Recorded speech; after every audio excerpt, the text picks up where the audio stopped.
Dapat po talaga hindi tayo puro trabaho at puro seryoso sa buhay.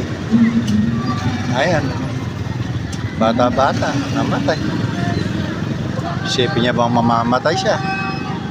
Kung alam niya na mamamatay siya, ginastos niya na yung pera niya. Binata pa naman.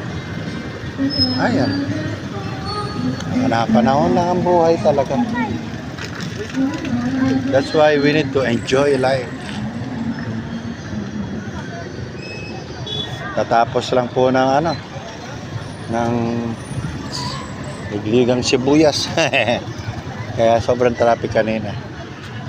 Bumili kami ng 10 bigas ni Darlek. At sasakay ni tatay.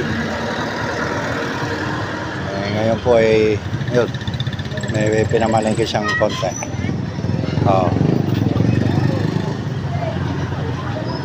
Lagay ng upuan sa likod eh. Puno ng 10 to kanina eh. Pinagkasa ko na eh. Alright, sige po. At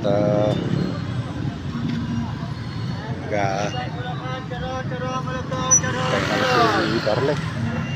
Bye-bye.